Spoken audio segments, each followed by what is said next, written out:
Hey gang, Uncle Todd and Sonny here, and for the second episode of Star Trek Strange New Worlds, we get a much more lighthearted episode because, well, let's face it, the previous episode was really dark and really deep. We open and it's 3 months later. The Enterprise is just about finished with their repairs from all the damage they took back during the Gorn incidents. Nurse Chappell is going to be returning to the Enterprise, and Spock is anxiously awaiting, or as much as a Vulcan can be. Ortega has physically recovered, and she's been working out. And her little brother, has shown up, and he's making a documentary about Federation, and he has little cameras flying around, and Captain Patel is mostly recovered. She's very much on the mend. She's it's going to be something she's going to have to watch farther on. I mean, everything's been reabsorbed, but they could come back. They don't know. This is new territory for everybody. And she and Pike are talking about her next commission. She's been given some interesting choices. And there is some sadness and some jokes about how Pike could come with her on her ship. Of course, she's not sure where she put all his hair product. Kind of a laugh about Pike's hair. He talks about that hair that stands up.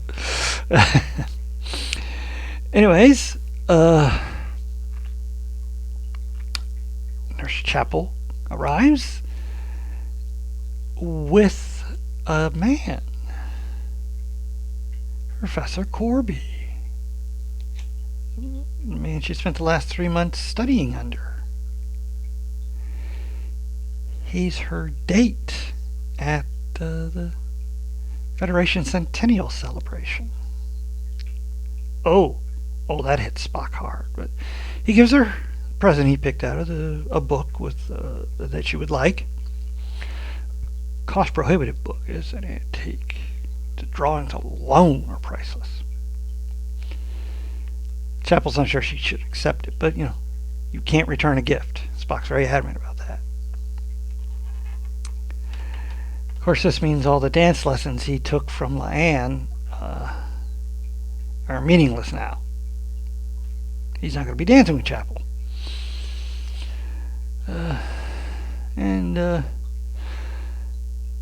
Then, while they're having cocktails in the lounge, and Chappell describes how they met and the gift that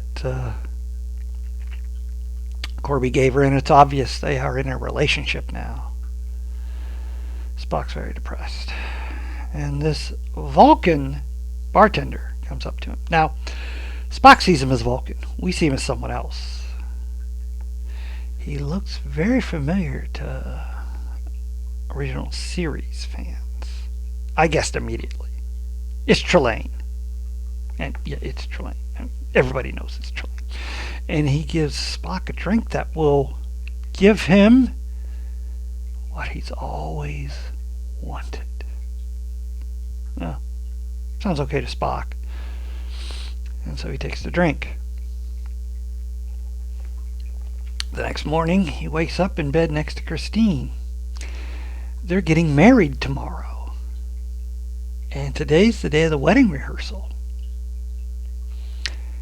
Guess who the wedding planner is? Yes, it's Trelane. Only now everybody sees him as an Andoran. Clever guy.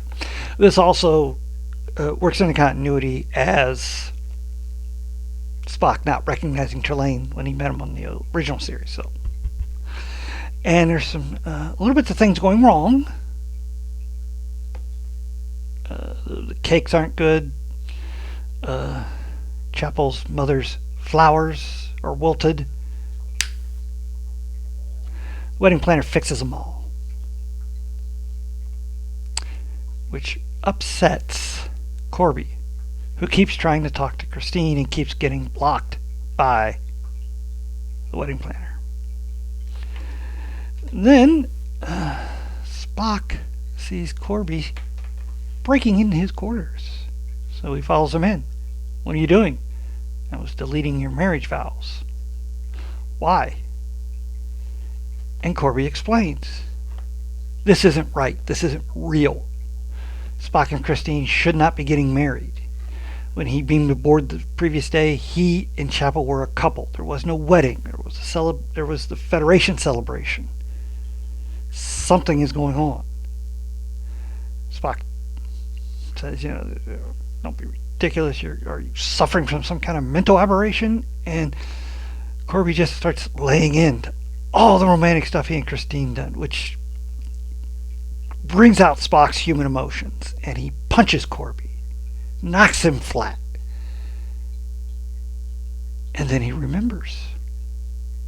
This isn't right. He shouldn't be marrying Christine.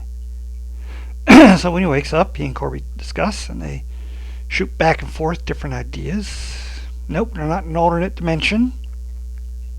Nope, they are not suffering from some kind of radiation. They're left with one possibility. An entity.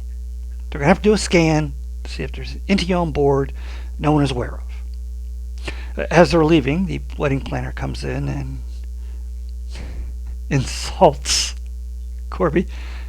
You're everywhere, like a rash. And they play him off and go to engineering, where they start a scan. Then Kirk comes in. James Kirk's brother, and Spock tries to get him angry, and doesn't work. And very funny, the thing is, you're just getting cold feet. Well, scan finishes. Nothing, no anomalies. It's got to be something else. They decide to go talk to the captain. They go to the captain. The captain looks very seriously at them. And then hands them each a drink. It's his bachelor party. Which Scotty gets one of the funniest lines. I'm not really much of a drinker. Boy, did that change.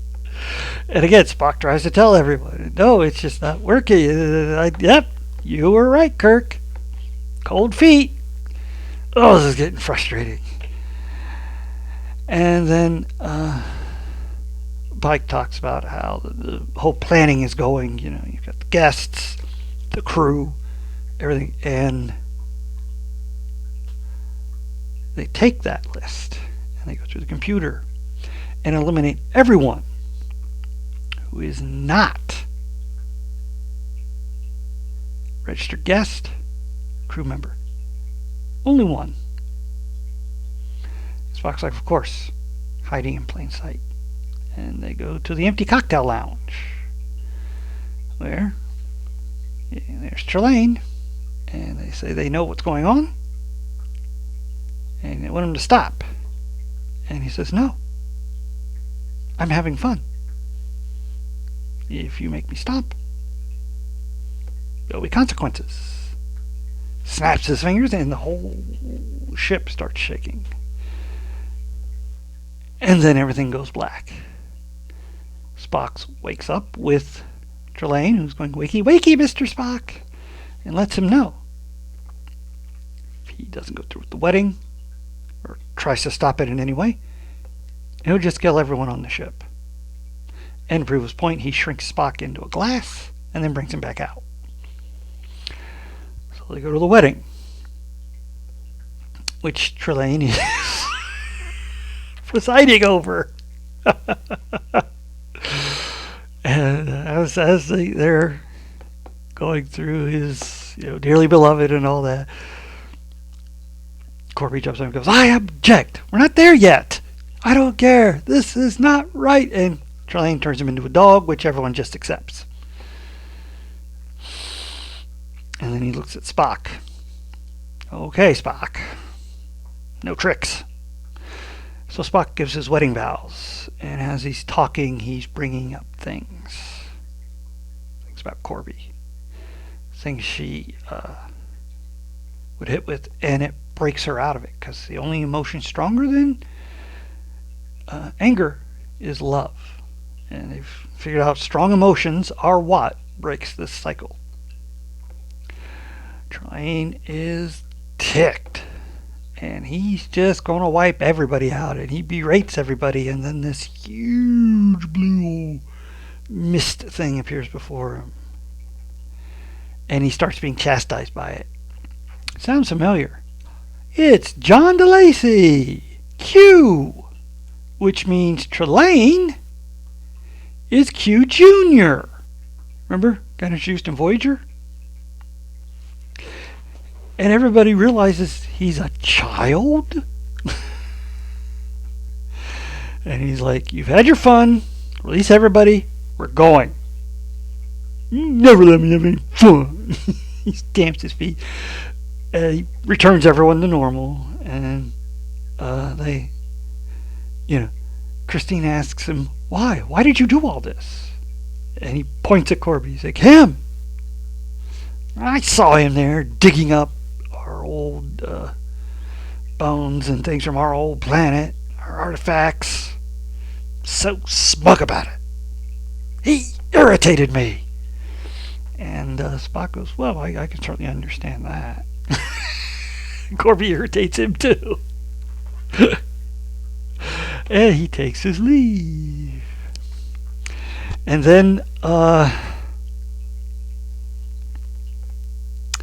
Pike gets up and makes a rather awkward speech about Federation Day, and ends with, and the bar is open, and everybody uses it.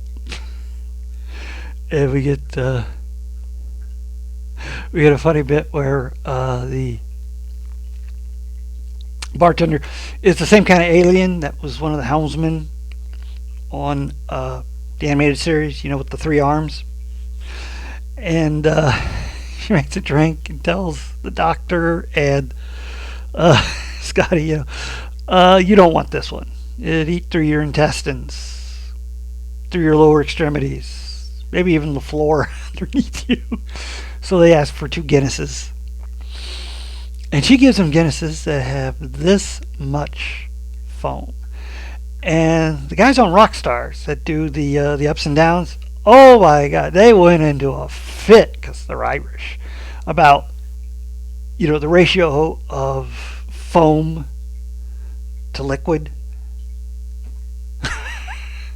Yeah. And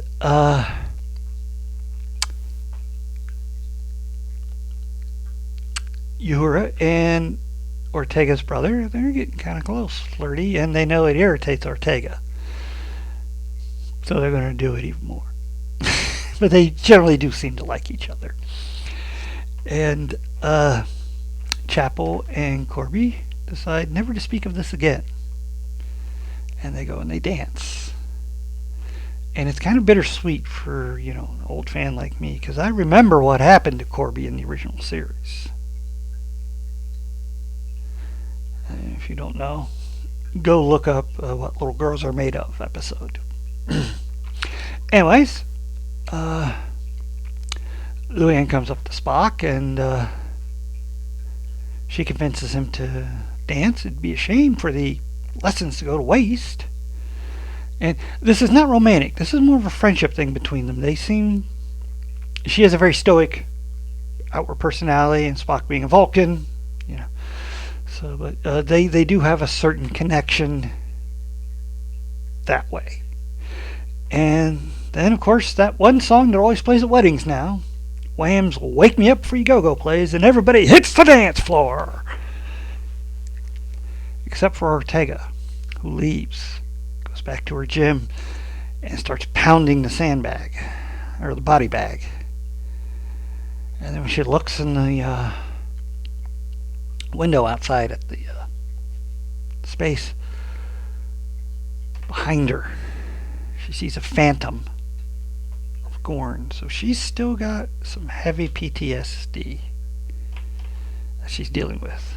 So, really good episode, really funny.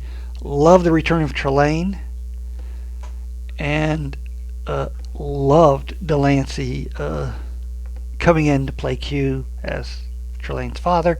That was something they had mentioned in one of the Star Trek books, so now I guess it is canon, and it makes sense, at least to me. And I liked all the lighthearted stuff. I loved how the actor playing Spock is able to be completely stone face, and yet you can see how heartbroken he is. That is some acting there. And yeah, really good episode. Looking forward to the next one because this season's gotten off to a good start, and after this respite, we can now get into some more serious stuff. I'm waiting to see what the crazy episode will be, because every season they have a really crazy episode. Like last season they had the musical, and the season before that they had the fairy tale. So I'm wondering what they're going to do this season, because this, as humor says it wasn't crazy. Not in that way. Yeah. Please hit like, share, and subscribe, and I'll see you next time.